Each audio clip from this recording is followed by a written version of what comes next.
Hello, listeners. Hope you are doing well. Yes. Welcome, everyone. Why do we feel so motivated one day only to just want to stay in bed and scroll on our phones for 3 hours the very next day? Oh, yeah, we've all been there. Right. And what if the secret to completely transforming your life isn't dramatic, but actually, a little bit boring? It's a fascinating question. Welcome to Everyday English Flow, where we have real native conversations. Listen every day for improving your English. We are super excited for this one. Totally.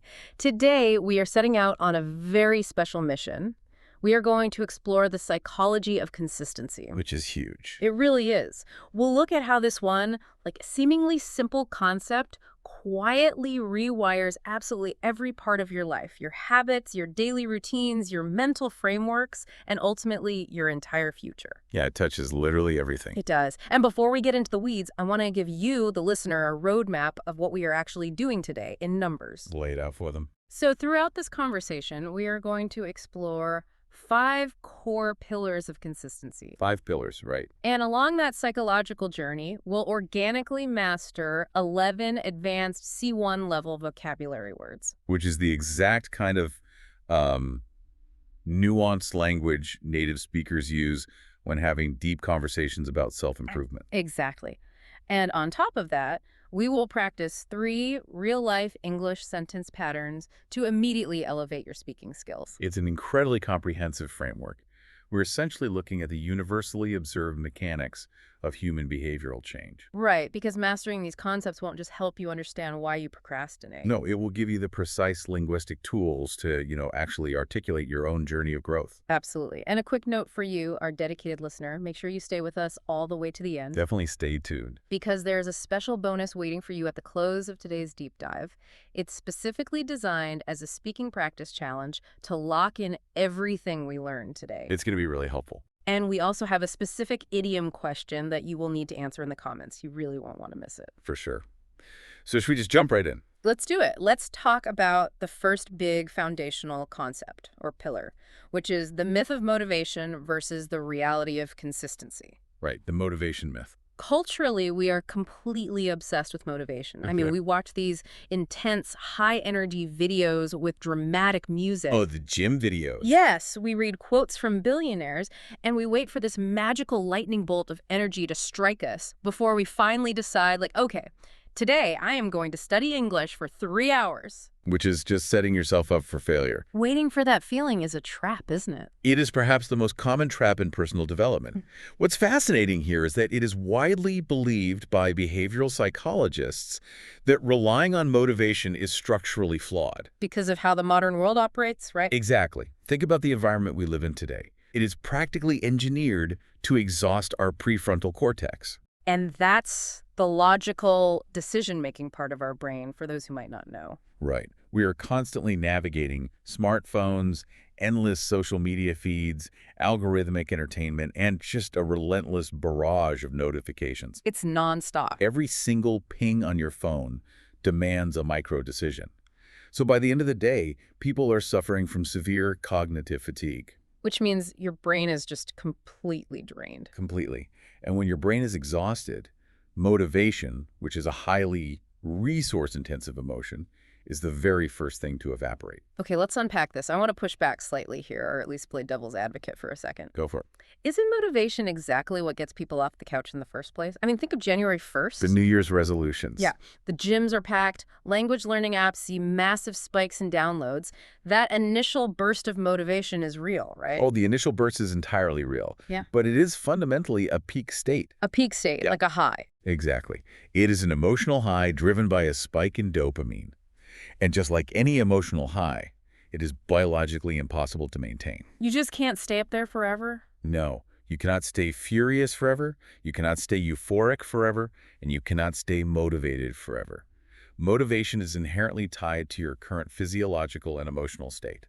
So if you sleep poorly. Right. Or if you get into an argument with a friend, or if you are just feeling a bit stressed about work, your motivation drops to zero. And that is exactly why gyms are completely empty by February 15th. Exactly. Consistency, however, operates on a completely different psychological mechanism. Because consistency means continuing the action even when the emotional state changes. Yes, it is the act of showing up, regardless of the internal weather. If you feel inspired, you study your vocabulary. And if you feel tired, you still study your vocabulary. Right. You decouple the action from the emotion. Which is frankly incredibly hard to do. When I was first trying to learn a second language, I used to negotiate with myself constantly. The internal bargaining. Yes. I'd wake up and think, well, I didn't sleep well, and I have a huge presentation at work today, so I'll just skip my listening practice and double up tomorrow. But of course, tomorrow never actually happens. Never. I was always waiting for the feeling of readiness. Which perfectly introduces our first C1 level vocabulary word for today.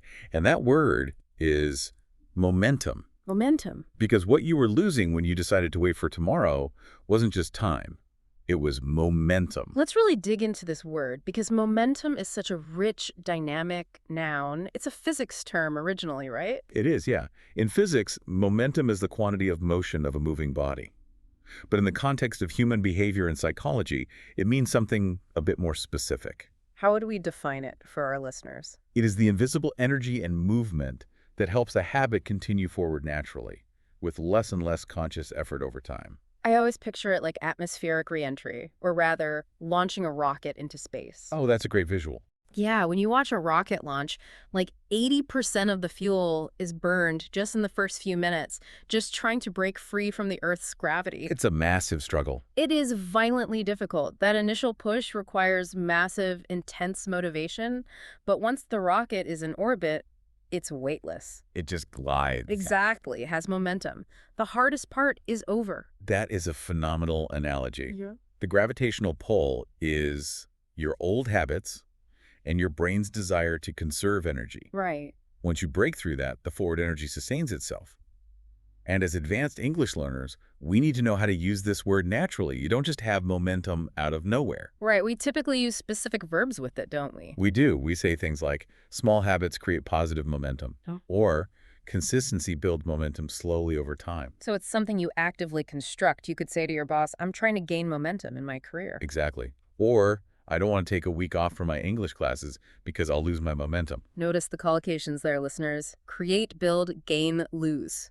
When you have positive momentum, sitting down to do 15 minutes of English listening practice doesn't feel like a chore. It feels like a natural part of your day. It flows. And when you sustain that flow, it leads directly to our second advanced vocabulary word, which is transform. Transform. Now, transform is a word learners might think they know because it translates easily to the word change. But at a C1 level, we have to look at the nuance. Because transforming is not just changing a schedule, is it? No, it's much deeper. It is profoundly deeper. To change can be superficial. You can change your shirt, or you can change your route to work. But to transform means to alter the fundamental nature, character, or structure of a thing. It is a complete paradigm shift. When a caterpillar becomes a butterfly, it doesn't just change, it transforms. Right. Its entire biological structure is rewritten. So when we talk about habits and consistency, we aren't just saying you'll have better vocabulary. We are saying consistency can radically transform your confidence. It rewires how you interact with the entire world. Exactly. A native speaker might say, daily habits quietly transform your life. And the key word there is quietly. Because it's not a loud process? No, the transformation isn't an explosive overnight event. It is a subtle, almost imperceptible shift from one state of being to a completely different one. Okay, let's unpack this idea of a quiet transformation, because if I sit down every day and review just 5 English words or read 1 page of a book, Right. frankly, that feels completely invisible. Then worse, it's incredibly boring. But isn't doing the same tiny thing every day just invisible and boring? It absolutely is, which is exactly why most people never achieve mastery in any field. Because human beings crave fast results. Right. We want the cinematic montage where we train for 3 minutes to a cool song and suddenly we're fluent. But that's a core illusion that derails success. People embark on a new habit, they do it for 5 days, they watch a movie in English without subtitles, And when they still don't understand 40% of the dialogue, they throw their hands up. and they say, this isn't working. They are looking for surface-level validation. But true biological and neurological improvement happens underneath the surface, out of sight. Tiny actions seem unimportant, but boring routines are actually where real improvement begins. It's like planting a bamboo seed. Oh, the bamboo analogy is perfect. You water it for years and nothing breaks the surface. It looks like you are watering plain dirt. It is the most boring, unrewarding process imaginable. But underneath, the root system is spreading massively. And then when it finally breaks the surface, it grows 90 feet in 5 weeks. Boring routines are the root system of greatness. If you cannot tolerate the boredom of invisible progress, you will never reach the stage of visible excellence. Which bridges us perfectly into our second major concept, or pillar. The idea of building mastery through identity and repetition. We are going to look at exactly how professionals tolerate that boredom. But before we dive into the psychology of greatness, I want to take a brief moment to speak directly to you, our listener. We are about 10 minutes into our deep dive right now, and if you are enjoying this deep dive, please like, share, and subscribe to support our journey together. Your support means everything to the longevity of this show. It truly helps us continue to bring these deep, high-level English conversations to learners all around the globe. All right, now we're turning to the concept of professional routines. If we observe highly skilled individuals, Whether they are grandmaster chess players, Olympic swimmers, or brilliant bilingual speakers. we see a universal pattern that defies our cinematic expectations. Right. If you watch a professional basketball player train, they aren't doing wild acrobatic trick shots for 3 hours. Not at all. They stand at the free throw line and shoot the exact same fundamental shot 500 times in a row. And professional musicians don't just jam and improvise all day. No, they play the same boring scales up and down incredibly slowly with a metronome. Because they understand that extreme repetition is the only path to neuroplasticity. Neuroplasticity, that's the brain changing physically, right? Exactly. When you repeat a physical or mental action, your brain wraps a substance called myelin around the neural pathways associated with that action. And the thicker the myelin, the faster and more effortlessly the signal travels. That constant rhythmic repetition is what physically builds our third C1 vocabulary word, mastery. Mastery, such a beautiful, heavy word. It commands respect. It does. But how do we distinguish mastery from just being good at something? Well, being good means you can perform a task successfully when you focus. Mastery means you have developed such a deep, internalized skill through practice that you can perform the task almost unconsciously. It is the absolute highest level of competence. Exactly. When you achieve language mastery, you are no longer translating from your native language in your head. Oh, that's the dream for our listeners. The English words simply arise in your consciousness exactly when you need them. I love that distinction. So, we could say he dedicated 10 years to the mastery of his craft. It's not something you hack or shortcut. You surrender to the repetition. But to surrender to that much repetition, you need a very specific psychological anchor. You can't just rely on willpower. No, willpower is finite. It runs out. What you need is an identity shift. An identity shift. Tell us more about that. It is widely believed by cognitive psychologists that identity dictates behavior far more powerfully than goals do. This is a massive stumbling block for learners, isn't it? Huge. Most people fixate entirely on the external goal. They say, I want to speak English fluently. But a goal is just an outcome you haven't reached yet. It feels distant. Right. This is where the psychology gets so fascinating. Let's compare two different mindsets. Imagine two people who are trying to quit smoking, and they are offered a cigarette. Okay, I can picture that. Person A says, no thanks, I'm trying to quit. Person B says, no thanks, I'm not a smoker. To the average person, those sound like the exact same rejection. But psychologically, they are universes apart. It is a profound difference. Person A, the one who says, I'm trying to quit, still identifies as a smoker who is currently attempting to do something very difficult. They are relying on willpower to resist their own identity, which is exhausting. But person B, who says, I'm not a smoker, has shifted their identity. A non-smoker doesn't have to use willpower to reject a cigarette. Because smoking simply isn't what they do. The behavior automatically aligns with their internal self-image. So let's map this onto our listeners who are learning English. If someone wakes up and says to themselves, ugh, I need to study because I'm trying to learn English. They are basically telling their brain, I am an outsider trying to force my way into this language. It feels like a struggle. Exactly. Instead, they must shift their internal narrative to something like, I am becoming an English speaker. Or even simply, I am a language learner. Because when your identity is I'm a language learner, then doing 15 minutes of vocabulary isn't a chore you force yourself to do. No, it is simply you proving your identity to yourself. Every time you listen to a deep dive like this, you are casting a vote for the person you want to become. That casts a completely different light on the whole process. It fundamentally changes your mindset. And look that, we've just organically arrived at our fourth advanced vocabulary word. Mindset. Yes, mindset. This is a huge buzzword in corporate culture and personal development, but let's give it a precise C1 level definition. A mindset is the established set of attitudes, beliefs, and assumptions held by someone. It is the mental lens through which you interpret the world, your challenges, and your own capabilities. The famous psychologist Carol Dweck popularized the distinction between a fixed mindset and a growth mindset. Right, a fixed mindset is believing your talents are static and unchangeable. And a growth mindset is believing your abilities can be developed through dedication. So when we talk about consistency, having a growth mindset is completely mandatory. You could say her positive mindset allowed her to view mistakes as data rather than failure. Or consistency slowly changes your mindset from, I can't do this, to, I just haven't figured it out yet. Precisely. And communicating this shift in identity and mindset brings us to our very first sentence pattern practice for today. We want you to be able to use this sophisticated, self-reflective language naturally in your daily conversations. Because sentence pattern 1 is brilliant, it's subtle but highly powerful. The pattern is, I'm trying to become more, and then you fill in the blank. I'm trying to become more, blank. Native speakers use this exact structure constantly when discussing their personal development.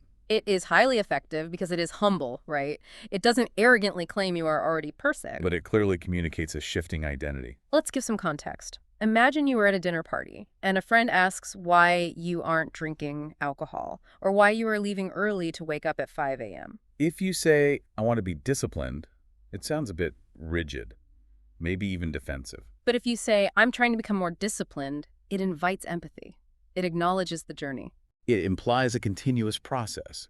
You could say, I'm trying to become more consistent with my reading. Or I'm trying to become more patient when speaking a foreign language. You are telling the world and your own brain that you're actively walking this path. I want you, the listener, to try saying this out loud right now, wherever you are. Whether you're driving, cooking, or walking. Fill in the blank. I'm trying to become more fluent. I'm trying to become more resilient. Notice how it physically feels less stressful to say I'm trying to become rather than I must be. It lowers the psychological stakes. It does. But even with lowered stakes and a shifted identity, we eventually have to face the friction of actually doing the work. Which brings us to our third pillar today, redefining discipline and removing resistance. Because wanting to be an English speaker is great, but sitting down with a complex grammar textbook is still inherently uncomfortable. Here's where it gets really interesting. Okay, let's unpack this concept of discipline, because I genuinely believe the word discipline needs a total rebrand. It definitely has a toxic, exhausting reputation. It really does. When most people hear the word discipline, they picture a military drill sergeant screaming at recruits in the rain at 4:30 in the morning. They think it means punishing yourself, denying yourself all pleasure, and relying on aggressive willpower. But that is the Hollywood version of discipline, and it is entirely unsustainable for the average human nervous system. It is widely observed by habit researchers that healthy long-term discipline is actually incredibly calm. It is not about emotional intensity, it is about automaticity.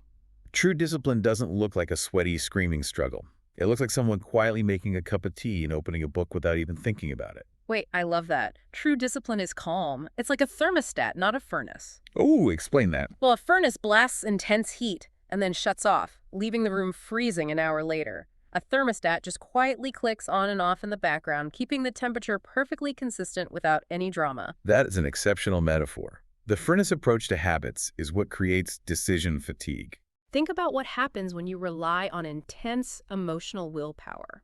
Every single day, you wake up and host an internal debate. Your brain says, should we practice English today? We are really tired. Maybe we can do an hour tomorrow instead. But if we don't do it today, we're a failure.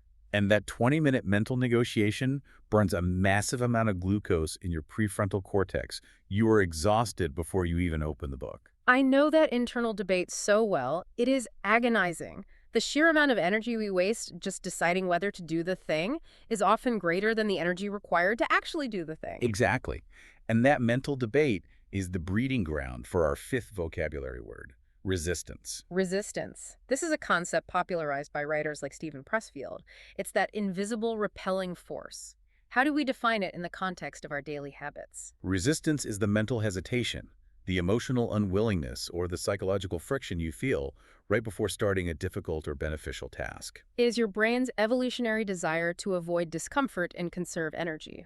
It's that heavy, almost panicky feeling in your chest when you know you need to open your laptop to work. But your hand almost magnetically reaches for your phone to check social media instead. Yes. So in conversation, you might say, I feel a lot of internal resistance when I try to write in English. Or building automatic habits helps lower your daily resistance. Because when a habit is automatic, like brushing your teeth, there is zero debate, which means there's zero resistance. But there's another massive trigger for resistance, isn't there? Oh, absolutely. People often make things too complicated emotionally by imagining huge, perfect schedules, which causes them to quit. They inadvertently trigger their own resistance. They get that initial dopamine spike of motivation, and they design these perfect Spartan lifestyles. They say, starting Monday, I'm going to wake up at 4 a.m., run 10 kilometers, drink raw kale juice, and memorize 50 phrasal verbs before breakfast. And by Tuesday morning, the alarm goes off, and the sheer scale of what they have demanded of themselves triggers massive psychological panic. Which introduces our sixth vocabulary word, an adjective that perfectly describes that exact feeling. Overwhelming. Overwhelming. This is such a critical word for expressing emotional states in advanced English. It really is. Overwhelming means emotionally or mentally too difficult, complex, or intense to handle comfortably. It is the feeling of being buried under a massive weight to the point of paralysis. When your brain looks at a goal like become perfectly fluent in English in 6 months, the brain registers that as an overwhelming threat. Because it's simply too big to process. It's like standing at the bottom of Mount Everest in flip-flops. So we could use it by saying, looking at a textbook of 5,000 advanced grammar rules feels completely overwhelming. Exactly. And the biological response to feeling overwhelmed is to shut down and avoid the task entirely. This is why microscopic habits are the antidote. If you tell yourself, I'm only going to study for 3 minutes today, your brain does not register that as overwhelming. The resistance is incredibly low. It feels easy to start. And starting is everything, because once you start, the momentum takes over. That 3 minutes easily turns into 15 minutes because the resistance was only at the starting line. And doing this consistently creates something beautiful, which is our seventh vocabulary word, rhythm. Rhythm. When we hear this word, we typically think of music or perhaps poetry. But applied to human behavior, rhythm is a natural, repeated pattern or flow in your daily life. It is the biological and psychological cadence of your routines. Wake-up routines, quiet routines. I love thinking about my day as having a rhythm. You might have a chaotic workday, but if you have a solid morning rhythm-making coffee, reviewing a flashcard deck, listening to a podcast, it anchors you. Because rhythm removes the chaos of choice. Consistent individuals deliberately engineer healthy rhythms. You might say, it took a few weeks, but I finally found a good rhythm with my evening studies. Or traveling across time zones completely threw off my daily rhythm. And as you settle into that rhythm, something fascinating happens to your confidence. And I think society has the formula for confidence completely backwards, don't we? We do. The pervasive myth is that you must feel confident before you attempt something difficult. People say, I'll start speaking to native English speakers when I feel more confident. But it is a universal psychological truth that confidence does not precede action. It is generated by action. Confidence is simply the byproduct of surviving repetition. This is so crucial for our listeners. Let's talk about the reality of speaking a new language. The first time you speak English to a native speaker, it is not going to feel good.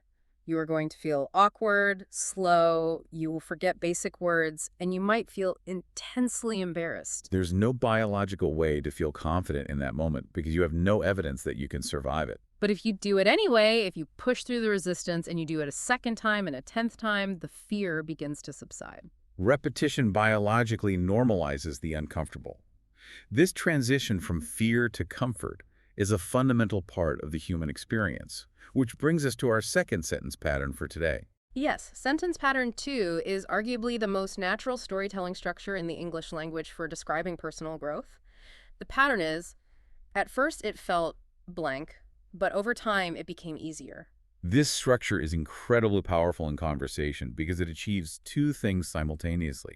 First, it acknowledges the initial struggle, which demonstrates vulnerability and humility. And second, it highlights your perseverance and ultimate success. It's the classic hero's journey in one sentence. If you are in a job interview and they ask about a challenge you overcame, you could say at first, leading international meetings in English felt incredibly intimidating, but over time it became easier. Or if a friend asks how you managed to wake up so early, you answer, at first waking up at 5:30 a.m. felt agonizing, but over time it became easier. It clearly articulates the transition from high mental resistance to automatic behavior. Try filling in the blanks for yourself right now. At first, speaking English felt uncomfortable, but over time it became easier. Mastering this pattern will make you sound so emotionally intelligent in English. Now, building that rhythm and experiencing that growing confidence is wonderful when life is calm and predictable. But this introduces a critical vulnerability in our psychology, leading us to our fourth pillar today. Navigating the bad days. What happens to our perfectly crafted rhythms when a genuinely terrible, stressful day hits? This is the true crucible of consistency. Because let's be honest, anyone can sit down in a sunny cafe with a perfect cup of matcha latte, feeling well-rested, and enthusiastically study English for an hour. That doesn't require mastery, that just requires a good mood. Precisely. The ultimate metric of your consistency is not what you do on your best days, it is what you do on your absolute worst days. The days you were running on 4 hours of sleep, you are fighting a cold, your boss yelled at you, and your kids are screaming. These are the moments where your identity is actually forged. But so often, on those heavy, stressful days, people fall into the trap of perfectionism. They look at their planned 45-minute study session and say, I am physically and emotionally incapable of doing this perfectly today, so I'll just skip it. They think a 0 is better than a messy, tired 5 minutes. Why is that mindset so destructive? This raises an important question. Because of a psychological phenomenon often called the what the hell effect, or the danger of the broken streak. The broken streak, I hate that feeling. When perfectionists miss one day, they experience intense cognitive dissonance. Their identity as a perfect student is shattered. So they think, well, my perfect streak is ruined anyway. What the hell? I'll just take the rest of the week off and restart fresh on Monday. And during that week off, the neural pathways weaken, the resistance builds back up, and the momentum dies completely. Missing one day often leads to missing many. It's the all-or-nothing cognitive distortion. I remember doing a 50-day streak on a fitness app, and on day 51, I got the flu. I couldn't work out. Oh no. Let me guess what happened. When the app reset my streak to 0, I was so demotivated that I didn't work out again for 3 months. The app was measuring my perfection, not my actual progress. Which is why the rule of thumb among habit experts is never miss twice. Missing once is just human nature. You got sick, you got busy, life happened. But missing twice in a row is the beginning of a new negative habit. This is why imperfect consistency is infinitely more powerful than disappearing completely. So on that terrible, exhausting day, what should our listener do? They should shrink the habit to something so ridiculously small that it requires zero motivation. Do not study for an hour. Study for 2 minutes. Listen to 1 minute of a podcast. Read 1 paragraph. Because doing 1 minute doesn't really teach you new English, but it protects your identity. It proves to your brain, I am the type of person who shows up even when I am exhausted. You keep the pilot light on. Tiny progress protects your identity. Exactly. And this ability to bend without breaking, to show up imperfectly and survive the bad days, introduces our 8th advanced vocabulary word, resilience. Resilience. We hear this a lot in psychology and sports. How should we picture resilience mentally? Picture a rubber band. If you stretch a piece of glass, it shatters instantly. That is perfectionism. But if you stretch a rubber band, it deforms under stress. But when the stress is released, it snaps back to its original shape. Resilience is the psychological ability to recover, adapt, and continue forward after facing difficulty, stress, failure, or trauma. Resilient people aren't perfect, they simply restart. So a resilient language learner isn't someone who never makes grammar mistakes or never misses a day of study. They are simply someone who, after a terrible week where they forgot everything and embarrassed themselves, wakes up the next morning and tries again. Yes. You might say it takes incredible resilience to learn a new language as an adult. Or she showed great emotional resilience after failing her exam. And the mechanism of resilience leads us perfectly into a highly common, very useful native phrasal verb. Ah, yes. Phrasal verbs are the secret sauce of sounding like a native speaker. The phrase we're looking at is get back into the habit of. Get back into the habit of something. Native speakers use this phrase constantly, particularly when discussing resilience. It is the linguistic tool we use when we have taken a break. intentionally or unintentionally, and we are ready to restart our routines without shame. Let's give some real-world context. Let's say you went on vacation for 2 weeks, and you didn't practice English once. When you return, you wouldn't formally announce to your friends, I must commence my English studies again. That sounds robotic. You would say, man, I really need to get back into the habit of reading daily. Or after the holidays, it was hard to get back into the habit of waking up early. Notice the visual imagery of the phrase get back into. It treats the habit like a comfortable sweater or a warm room. You stepped out of the room for a while, and now you are simply opening the door and stepping back inside. It completely removes the pressure of starting from scratch. You weren't starting from zero. You were just returning to your baseline. You're getting back into it. It is a phrase steeped in self-compassion. Which brings us to the culmination of our entire journey today. We have arrived at Pillar 5. The compound effect, environment, and delayed gratification. We've learned how to shift our identity, remove resistance, and survive the bad days. Now, we must examine the long-term rewards of this resilience and how to design our surroundings to guarantee that success. And this is where we have to confront modern culture again. Because everything we've talked about today, quiet rhythms, invisible growth, showing up for 2 minutes when you're tired, it completely contradicts our cultural addiction to extreme impatience. We live in an era of instant gratification. We want next-day delivery for our packages, we want instant streaming for our movies, and we want a hack to become fluent in English in 30 days. But biological reality does not care about our impatience. Meaningful growth, whether it is rewiring the neural networks in your brain for language fluency, healing from a physical injury, or building deep emotional intelligence, is fundamentally immutably slow. As we discussed with the bamboo plant, you cannot yell at the soil to make the plant grow faster. It's invisible like watering a plant. But what you can do, and this is where people have immense hidden power, is change the environment around the plant. I think people vastly underestimate how much their physical surroundings dictate their behavior. We think we're making conscious choices, but often we are just reacting to our environment. It is heavily documented in behavioral science that willpower is largely a myth. Environment design is reality. If you want to change a habit, you must change the environmental cues that trigger the habit. For example, if you want to stop checking your phone first thing in the morning, relying on willpower while the phone sits on your nightstand is a losing battle. Your sleepy brain will fail. Every time. But if you physically plug the phone in across the room or in the kitchen, you have changed the environment. You've made the bad habit physically difficult. Conversely, you must make the good habits impossibly easy. If you want to read more English books, do not leave them on a bookshelf in the spare room. Put a book on your pillow every morning so you literally have to touch it before you go to sleep. Tiny environmental changes drastically alter behavioral outcomes because they manipulate friction. Clean spaces, visible books, phones put away. You are making the right choice, the path of least resistance. But even with a perfect environment, there will still be moments where you have to choose between doing the work and seeking immediate comfort. Which brings us to arguably the most important psychological skill a modern human can possess.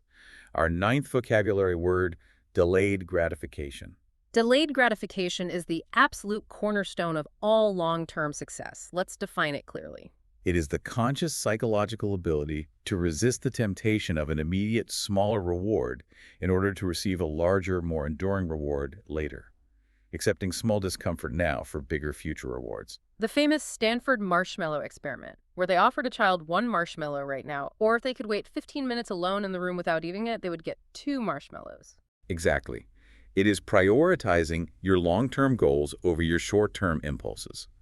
In the context of our listeners, delayed gratification is making the deliberate choice to study advanced English vocabulary for 30 minutes, instead of seeking the instant dopamine hit of endlessly scrolling through short-form videos. You are accepting the mild discomfort of mental effort now because you desire the massive reward of being a confident, fluent English speaker later.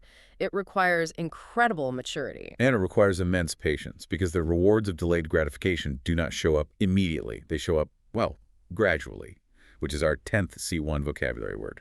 Gradually, meaning slowly over time.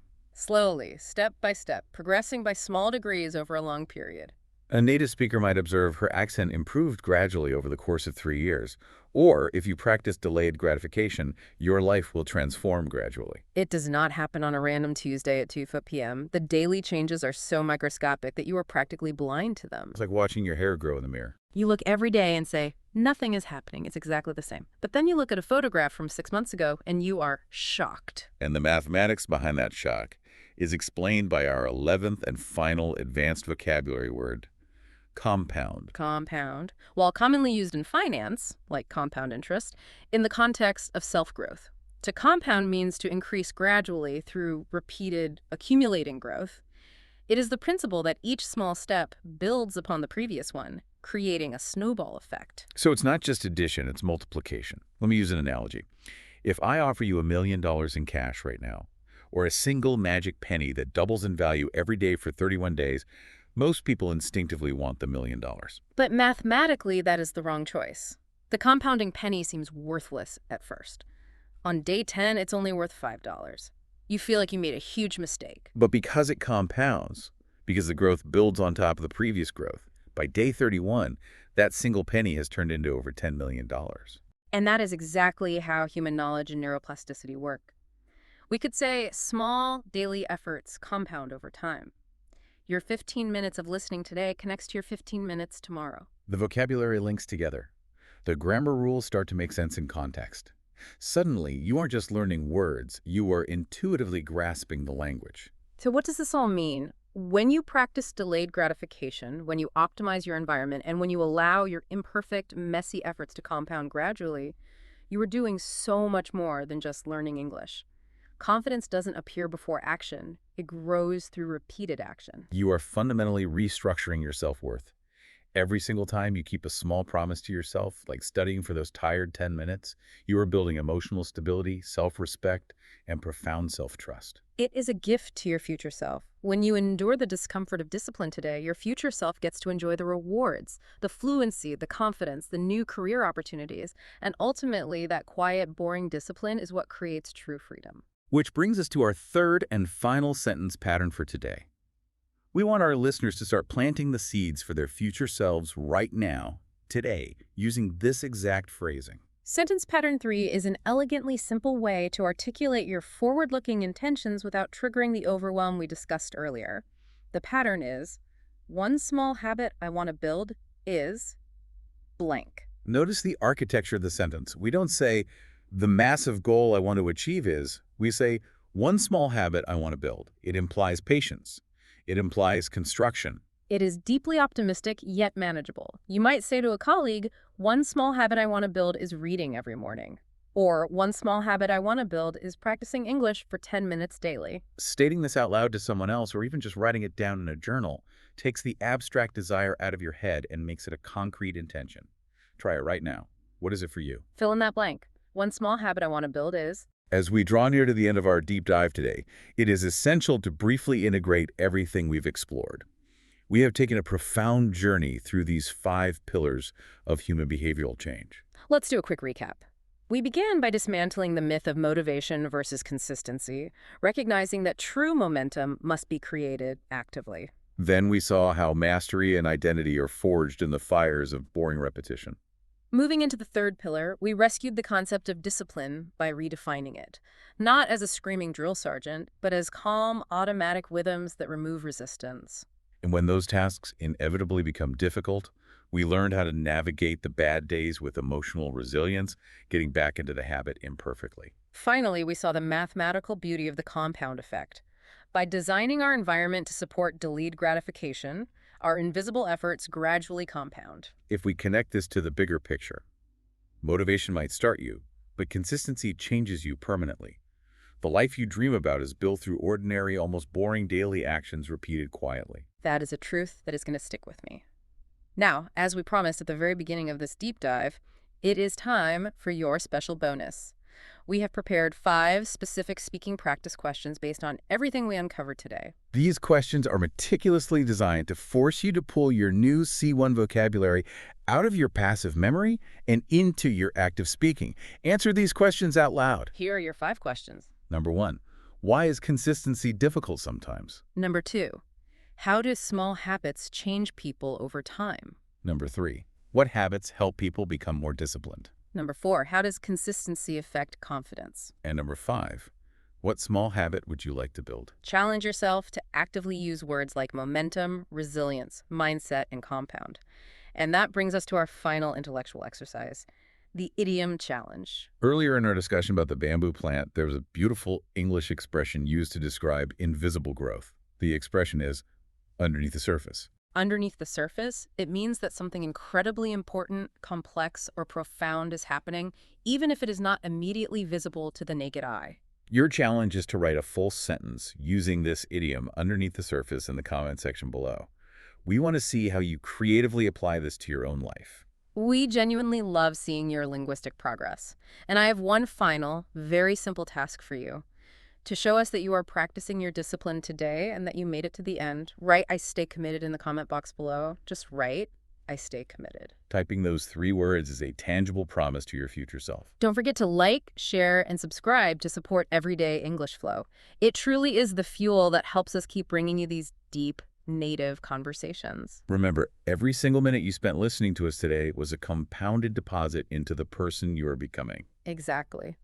Thank you so much for spending your time and energy with us today, and we will catch you on the next deep dive. Keep practicing a little bit every single day because mastering English is a lifelong journey. Goodbye, everyone.